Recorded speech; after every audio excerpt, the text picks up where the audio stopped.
বাইরে প্রচণ্ড রোদের তাপমাত্রা। এই রোদের মধ্যে আমসত্ত্ব না করলে হয়। আমি নিয়ে চলে এসেছি 6 কেজি আমের আমসত্ত্ব। কীভাবে তৈরি করতে হয় চলুন দেখুন। এখানে 6 কেজি আম নিয়েছি, সঙ্গে 2 কেজি চিনি নিয়ে আমগুলো ছিলে আমি পরিষ্কার করে ধুয়ে নিয়েছি।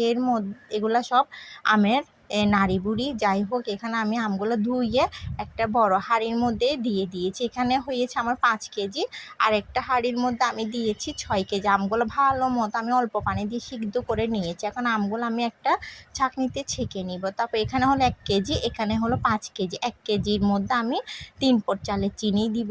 3 পট চালের চিনি দিয়ে ভালো মতো মিশিয়ে এখানে শুকনো মরিচ লবণ দিয়ে ভালো মতো মিশিয়ে নিব। আমি ক্যামেরাটা অন করতে ভুলে গিয়েছি, তাই আপনাদের সাথে শেয়ার করতে পারিনি। এখানে 5 কেজির সাথে আমি 1 কেজি চিনি দিয়েছি।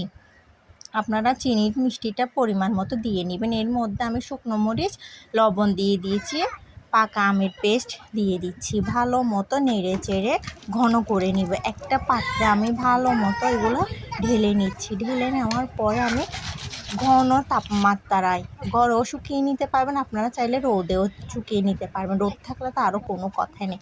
তারপর আমি এগুলো 3 দিন ভালো মতো রোদে শুকিয়ে নিব। 3 দিন পর আমি ফিরে আসছি। 3 দিন পর আমি আমার আমসত্ত্বগুলো শুকিয়ে নিয়ে চলে এসেছি। দেখুন আমার আমসত্ত্বগুলো অনেক অনেক সুন্দর হয়েছে এবং আলহামদুলিল্লাহ খেতেও মজা হয়েছে। আমার ভিডিওটি যদি ভালো লাগে অবশ্যই লাইক কমেন্ট সাবস্ক্রাইব করে সঙ্গে থাকবেন। আল্লাহ হাফেজ।